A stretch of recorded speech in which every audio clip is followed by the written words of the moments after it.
One, Brown, Louisiana. You have the right to, do I have the right to yield my time to the delegate from Wisconsin? That is true. Please display your placard. Although I agree with improving relations with Brazil and other countries in the pursuit of renewable energy, I disagree with the use of biofuels. Billions of people go to sleep hungry every night. To increase our dependency on biofuels is not responsible, sustainable, or respectable to the human life of those who go to sleep hungry every night. We must look to alternative forms of energy which are sustainable in the long run, such as nuclear energy and solar. Thank you. I yield the remaining time to Mr. Allen. Minute time. Sam Allen, Wisconsin delegation. Thank you, Chair. All this bill does, as demonstrated in approximately lines 35 to 40, is decrease our reliance on foreign oil and replace it with our dependence on foreign ethanol, hoping we can cover the gap by drilling in protected wildlife areas. It is also hoping to end that as well with new technologies in under 25 years. Ladies and gentlemen, this proposal relies exclusively on hopes and speculations to accomplish its goals. The problem is, it mandates radical policy, and unlike a healthy optimism that is in most proposals, this relies solely on optimism to work. An example being that if we cannot drill in wildlife reserves due to our other legislation, or we cannot develop new technologies fast enough, or we cannot replace all of our combustion engines in our cars by 2022, then we will rely solely on one country's imported biofuel, which is completely insane, and defeating whatever noble or environmental purpose this proposal has left. I yield my time to the Chair. Department of North Carolina, and I would like to reserve my right to yield the remainder of my time to Donald from Arizona. That's your right. Okay, a previous speaker was talking about the lack of jobs available with this proposal. However, in using this, we gain a lot of jobs for foreign affairs, like translators and researchers for green energy and setups for all the facilities we'll have to build over there just to be able to make this proposal work. So there are many, many jobs available with this proposal, and with that I would like to yield my time to McDonald from Arizona. Minute, 15 seconds. Thank you, Madam Chair, and thank you, previous delegate McDonald in Arizona. I'd like to begin by saying that the number one and number two providers of oil to the United States are Canada and Mexico. During this proposal's inaction, we would very much be able to maintain our current oil supply to bridge the gap, as the author said. And moreover, the reason that we don't have a developed domestic oil market isn't because we can't, it's because there's a general stigma surrounding it. And right now, we just need to work towards removing that stigma by proactive measures like this proposal that put forward oil not as an indefinite measure, but simply as a measure to bridge the gap towards a better economic and energy future for the U.S.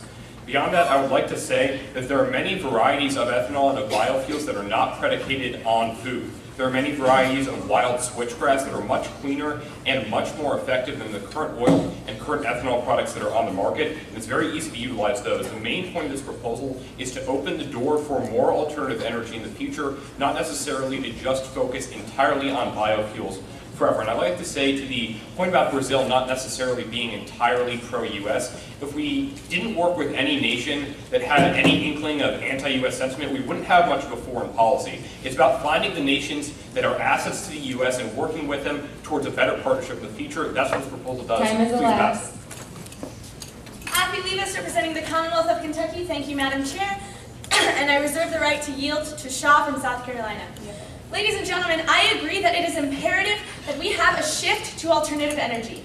That is undeniable. But a foreign fuel subsidy to a potentially volatile nation is not the way to do it, especially when there are a myriad of fledgling alternative fuel industries within the United States. Rather than subsidizing foreign fuels, we need to subsidize domestically and promote those industries. That will promote the U.S. economy and allow for a sort of pioneering spirit within the U.S. George Washington, in his farewell address, warned against entangling foreign affairs. I say that we promote those ideals, and we promote the United States rather than engaging with nations that may not be trustworthy. Furthermore, biofuel itself has negative consequences. And the problem with dependence dependent on, it's dependence itself. There's an inherent problem with having only one source of fuel. And so rather than completely being on biofuel, we need to have a portfolio of options, which we can do by incentivizing domestic alternative fuels. Now I yield to Shaw in South Carolina. Thank you, South Carolina. Building off our previous delegate statement, how the United States simply doesn't have the economic infrastructure to support oil. The matter of fact is, if we start drilling oil now, the United States won't receive a drop of oil or money for at least 1 decade. This means that, as the proposal says, for 25 years we'll be drilling oil. Since we don't have the economic infrastructure set up, drilling oil now means we won't benefit from this oil for 10 years, which means that the oil prices will skyrocket as we decrease importing petroleum from Brazil by 10% every year from now. And a huge oil price shock is something that the United States simply cannot handle. Because as a study done by the University of Pennsylvania in late 2008 explains, out of the last 13 recessions the United States has gone through, 9 have been caused by oil price shocks. Airfield, Pierce, North Carolina.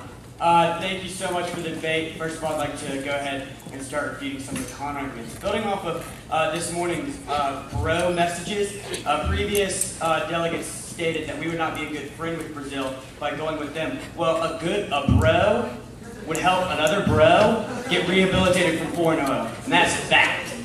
Okay, now there's one big misconception about this proposal. That misconception is that we're going to be dependent on biofuels. This proposal is not focusing only on biofuels. Yes, Brazil knows a lot about biofuels, and yes, we will research that in the first year to develop, say, cellulosic biofuel, which doesn't affect the food crisis at all, because that uses waste from plants, not the actual edible parts of the plant. But furthermore, after that year, we are going to look at what we need to research and develop so we can build the infrastructure to utilize these technologies, so we can win the future, and that is the goal of this proposal. Not just biofuels, but nuclear, like somebody said, hydrogen fuel cells, lithium-ion car batteries, etc., etc.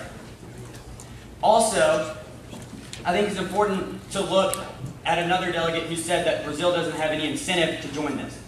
Brazil has already told us that they want to do this on the Council on Competitiveness. They released a report called Catalyze with the United States saying that they wanted to do this. So the argument that they have no incentive is null and void because they want to do this. Ladies and gentlemen, this plan gives us an opportunity to win the future. The future of economics lies in the market for alternative energy. If the United States neglects this market, we will no longer be a superpower. We will no longer be a power at all. The United States needs to pioneer in this market, and the only way to do that is to utilize our economic allies, utilize that know maybe better than us on alternative energy, and win the future. Thank you. I yield my time to the floor.